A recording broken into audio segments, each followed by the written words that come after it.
नमस्कार, आप देख रहे हैं अपना उत्तर प्रदेश। मैं हूं आपके साथ सचिन चौहान। गोरखपुर में आयोजित 46वीं junior national rowing championship under 19 का शानदार समापन हुआ। इस मौके पर मुख्यमंत्री योगी आदित्यनाथ ने विजेता और उपविजेता खिलाड़ियों को पदक और ट्रॉफी देकर सम्मानित किया है। वहीं चैंपियनशिप के समापन समारोह में खिलाड़ियों का उत्साह देखने लायक रहा। इसके बाद मुख्यमंत्री ने अपने संबोधन में खिलाड़ियों का हौसला बढ़ाते हुए खेलों को युवाओं के बेहतर भविष्य और अनुशासन का मजबूत माध्यम भी बताया। आज प्रधानमंत्री मोदी जी के विजन के कारण भारत के अंदर भी और भारत की सबसे बड़ी आबादी के राज्य में एक स्पोर्ट्स इकोसिस्टम का विकास तेजी के साथ हुआ है। और मेरा मानना है युवाओं की दृष्टि से यह एक बहुत शुभ लक्षण है। कहते हैं ना कि जिस देश का युवा सकारात्मक हो, अपनी शक्ति का सकारात्मक उपयोग कर रहा हो, अपनी ऊर्जा को सकारात्मक दिशा में ले जा रहा हो, उस देश का भविष्य उज्जवल होता है। स्पोर्ट्स पर्सन हमेशा सकारात्मक सोच के साथ एक टीम भाव के साथ कार्य करता है। वह नकारात्मकता से, नशा से दूर रह करके समाज को एक सकारात्मकता के साथ, एक पॉजिटिव एनर्जी के साथ जोड़ करके सेल्फ डिसिप्लिन का जीवन में क्या महत्व होता है यह बताता है। और वह एक स्पोर्ट्स इकोसिस्टम पिछले 11-12 वर्ष के अंदर देश के अंदर विकसित हुआ और नए भारत के नए उत्तर प्रदेश ने उस इकोसिस्टम को अपनी तेजी के साथ विकसित किया है और रामगढ़ झील उसका उदाहरण है। रायबरेली में राहुल गांधी के बयान के बाद सियासी घमासान और भी तेज हो गया है। प्रधानमंत्री नरेंद्र मोदी और केंद्रीय गृह मंत्री अमित शाह को लेकर दिए गए बयान के बाद राजधानी में पोस्टर वॉर शुरू हो गया।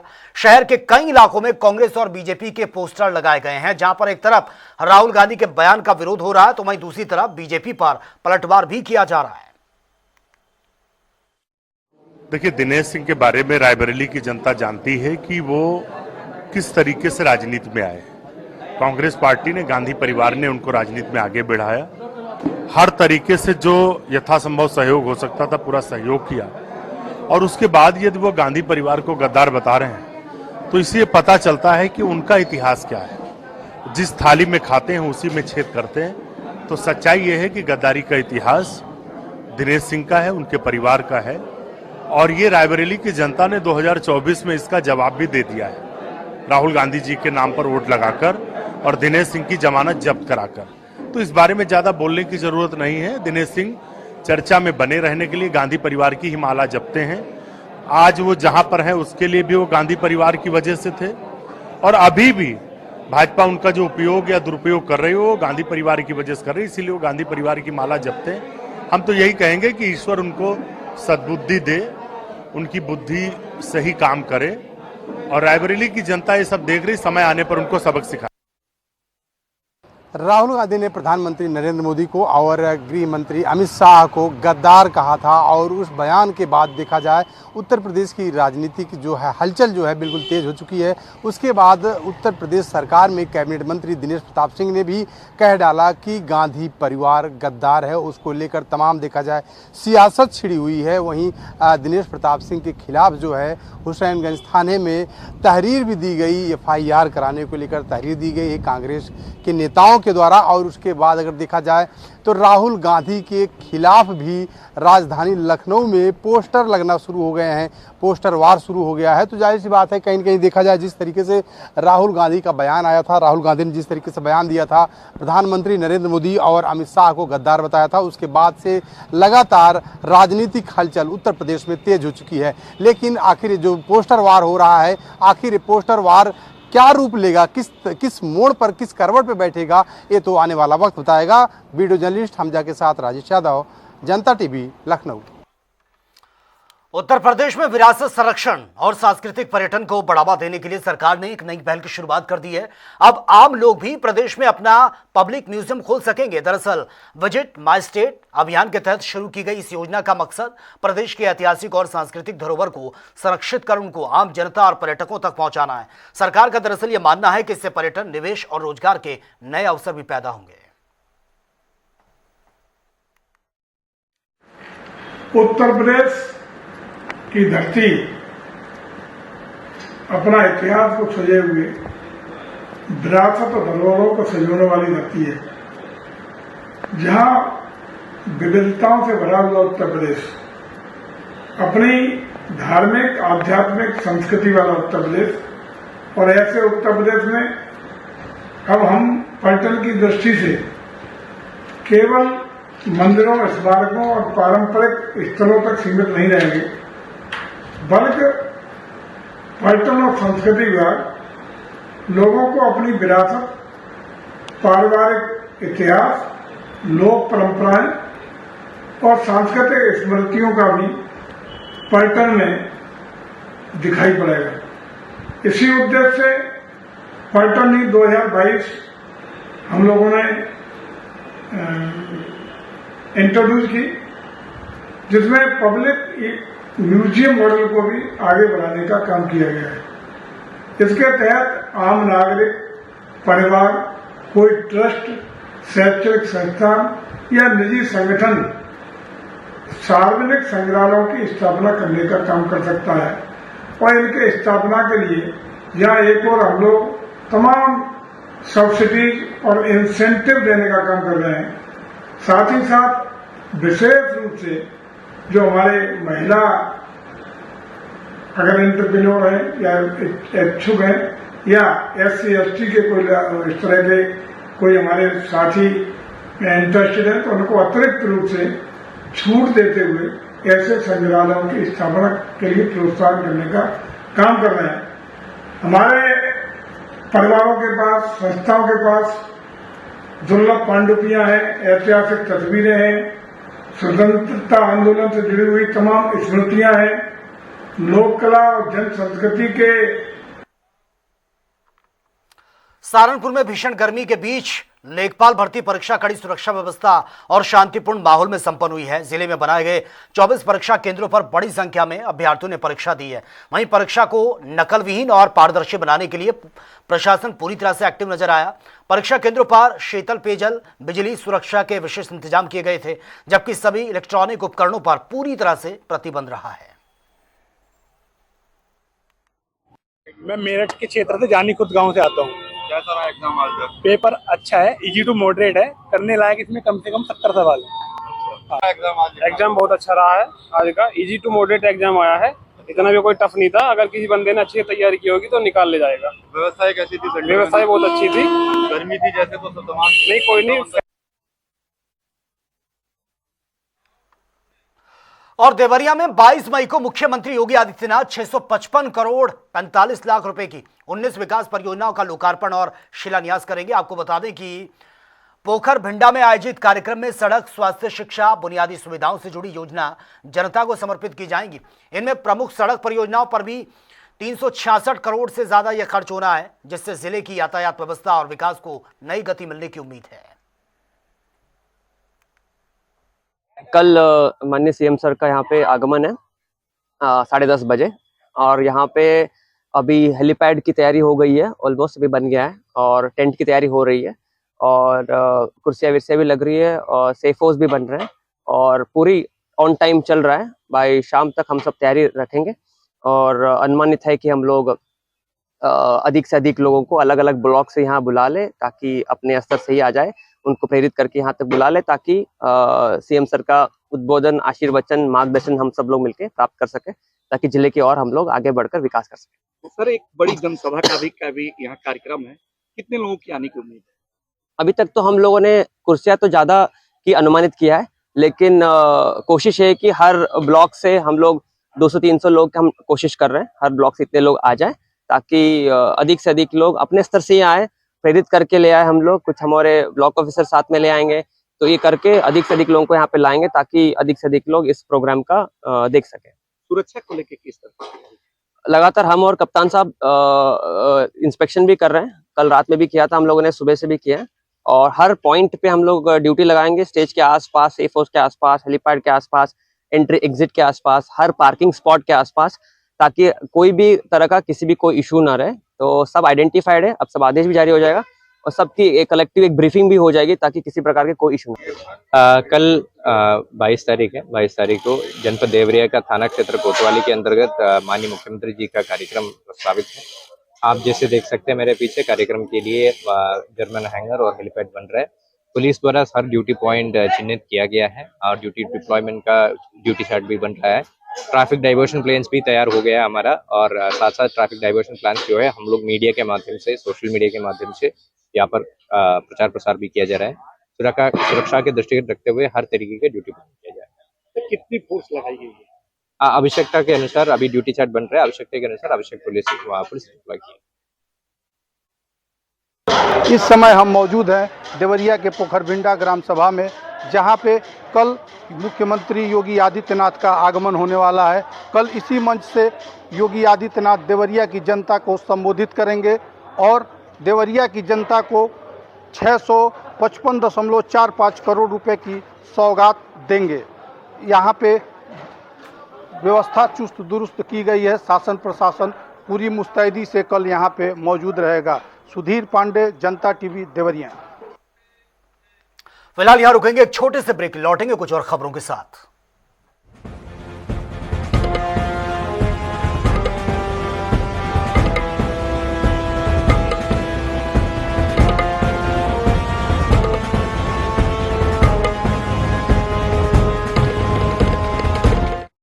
केमिकल्स हटाइए। नीम, हल्दी, चंदन, एलोवेरा, मंजिष्ट, पाम व कोकोनट ऑयल आदि से निर्मित पतंजलि बाथ सोप अपनाइए। कुदरती स्वच्छता व सौंदर्य पाइए।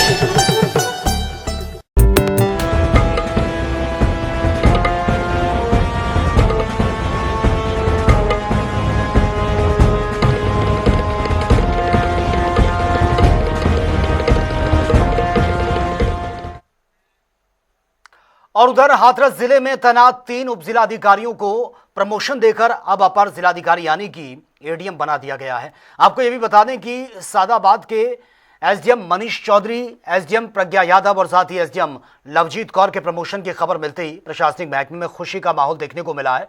अधिकारियों और कर्मचारियों ने तीनों को शुभकामनाएं दी हैं।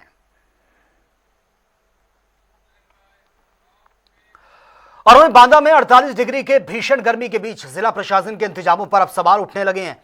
जहां एक तरफ शहर में हीट वेव से बचाव के लिए बड़े बड़े दावे ये किए जा रहे हैं, तो वहीं कलेक्ट्रेट परिसर में खबर कवरेज करने पहुंचे पत्रकार मूलभूत सुविधाओं के अभाव के चलते चिलचिलाती धूप झेलने के लिए मजबूर हैं। और वहीं कांग्रेस जिला अध्यक्ष राजेश दीक्षित ने प्रशासन पर भी गंभीर सवाल उठाए हैं। उन्होंने कहा, लोकतंत्र के चौथे स्तंभ की अनदेखी की जा रही है। माननीय जिलाधिकारी महोदय से हम मांग कर रहे हैं कि भीषण गर्मी और 48 डिग्री सेल्सियस जिस तरह से तापमान है, प्रशासन ने हीट वेव से बचाव के लिए पुख्ता इंतजाम किए हैं। शहर की जगह जगह पर प्याऊ एवं ठहरने का इंतजाम किया गया है।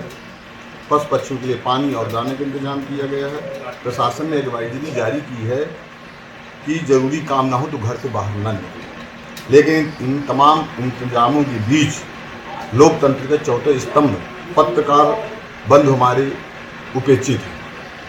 कलेक्ट्रेट परिसर में कवरेज के लिए आने वाले पत्रकारों के लिए कोई सुविधा नहीं है। चिलचिलाती धूप में, इस तरह की गर्मी में वो सिर्फ बरगद के पेड़ के सहारे हैं। तो चलिए बात होगी तमाम खबरों की ताबड़तोड़ अंदाज में। कानपुर के संचेडी में पुलिस ने खेतों में छिपे 8 साइबर ठग गिरफ्तार किए हैं। आरोपी पुलिस क्राइम ब्रांच और सीबीआई अधिकारी बनकर करोड़ों की करते थे ठगी। 4 राज्यों से मिली है 22 शिकायतें। आगरा के मुबारक महल दवा बाजार में औषधि विभाग का बड़ा छापा। कई जिलों में टीमों ने की है 14 कारोबारियों की जांच, दुकानदार फरार। भदोही में अधिवक्ताओं ने लखनऊ में लाठीचार्ज और चैम्बर तोड़े जाने के विरोध में निकाला है मार्च और धरना भी दिया। प्रशासन के खिलाफ नारेबाजी कर उग्र आंदोलन की चेतावनी। मैनपुरी में पुरानी रंजिश के बाद पानी की टंकी पर चढ़ गई महिला। 8 घंटे तक हाई वोल्टेज ड्रामा। समझाने में जुटी महिला सोशल मीडिया पर वीडियो वायरल।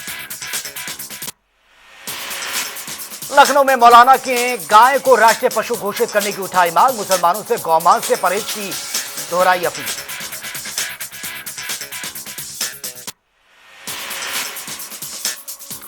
गाय को राष्ट्रीय पशु मौलाना की ये मांग, मुसलमानों से गौमांस से परहेज करने की भी अपील को दोहराया। कहा इससे हिंसा रोकेगी, सामाजिक सौहार्द को मिलेगा बढ़ावा। कानपुर में 22 मई को INIFD और IFM अकादमी का होगा भव्य शुभारंभ। फैशन और डिजाइन शिक्षा के नए केंद्र में प्रोफेशनल कोर्सेज, स्किल डेवलपमेंट और साथ ही रोजगार आधारित प्रशिक्षण पर रहेगा फोकस। बिजनौर में धर्म परिवर्तन मामले में एक नया मोड़ सामने आया। कश्मीर से लौटे एक शो ने दबाव में इस्लाम कबूलने का आरोप लगा दिया। शुद्धिकरण के बाद हिंदू रीति रिवाज से पुनः धर्म में करवाया गया शामिल। लखनऊ में कांग्रेस नेता ने राहुल गांधी को देश का सबसे बता दिया ईमानदार नेता, बीजेपी पर साधा निशाना।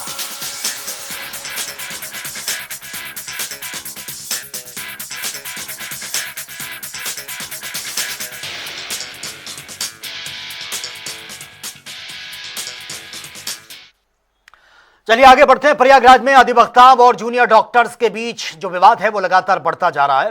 अब दूसरे दिन भी अधिवक्ताओं का धरना जारी रहा, जबकि डॉक्टर्स ने प्रेस कॉन्फ्रेंस कर हड़ताल की चेतावनी दी है। इसके बाद अधिवक्ता आरोपियों की गिरफ्तारी की मांग पर अड़े हैं। वहीं डॉक्टर्स का कहना है कि FIR दर्ज न होने पर वे काम बंद कर देंगे।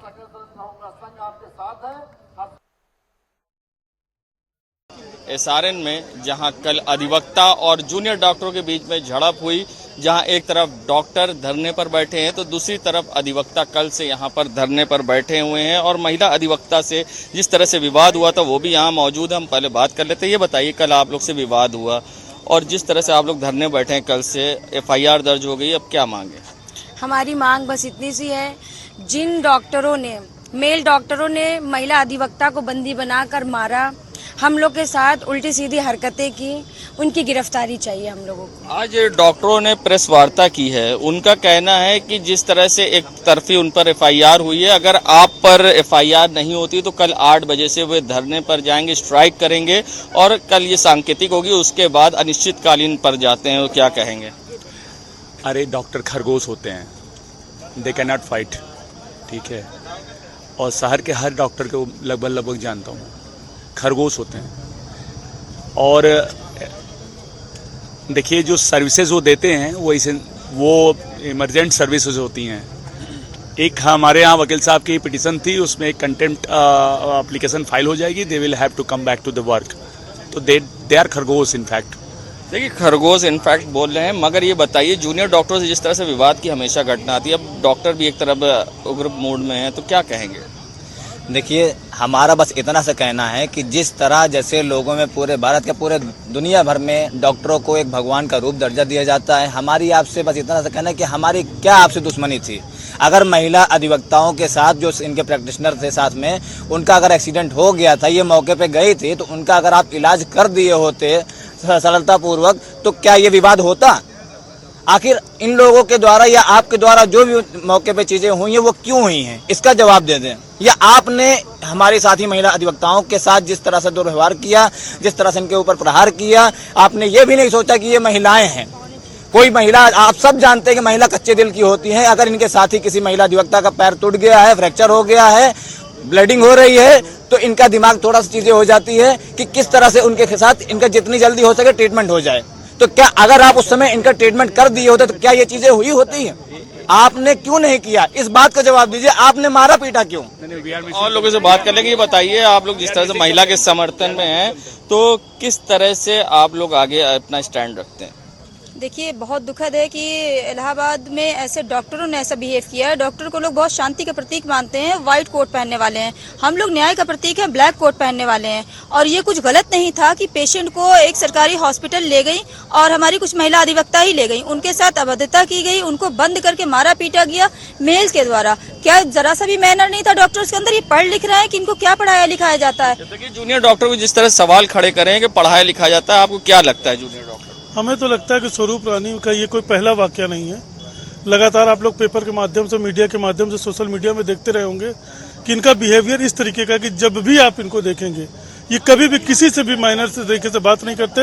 इनके सारे बच्चे हॉस्टल में जो रहते हैं वो सब एक तरीके से गुंडे की तरह पाले जाते हैं, जो एक सीटी बजाने पर आकर हमारे जितने भी बेचारे वहाँ पीड़ित साथी जाते हैं उनके साथ दुर्व्यवहार करते हैं। एक आखिरी सवाल आपसे लेना चाहूंगा, जिस तरह से अब जूनियर डॉक्टर के समर्थन में इलाहाबाद मेडिकल एसोसिएशन आ रहा, आर पार की लड़ाई में ब्लैक एंड व्हाइट की लड़ाई हो रही, तो अब क्या कहेंगे?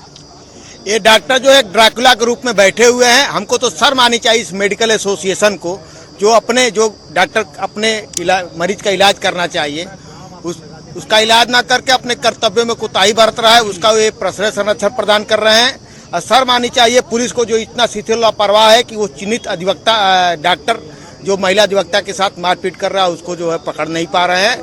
मैं मेडिकल एसोसिएशन से निवेदन करूंगा वो विचार करें और ऐसे लोग जो नशे के हालत में रात में ड्यूटी करते हैं, आए दिन तीरंदारों से मारपीट करते हैं, उनको बर्खास्त करें, उनको निरस्त करें और अपंग स्वास्थ्य व्यवस्था को सुदृढ़ और सही करें। अमरेंदु सिंह, पूर्व संयुक्त सचिव प्रेस, हाईकोर्ट बार। बताइए क्या कहना चाह रहे हैं आखिरी? मैं साथ ही साथ एक आखिरी बात अपनी एक बात कहना चाह रहा हूँ कि जिस तरह से वीडियो में उनके द्वारा चीजें की जा रही है, उनका ब्लेम ये है कि यहाँ अधिवक्ताओं के द्वारा इन डॉक्टरों के ऊपर प्रहार किया गया। आप मुझे बस इतनी सी बात बता दीजिए, अगर कोई, हम कहते हैं चार डॉक्टर यहाँ इलाहाबाद हाईकोर्ट के प्रांगण में आए और ये कहें कि मतलब ये वायरल हो कि अधिवक्ताओं पे डॉक्टर के द्वारा मारा गया, तो क्या ये बात वाकई होगी?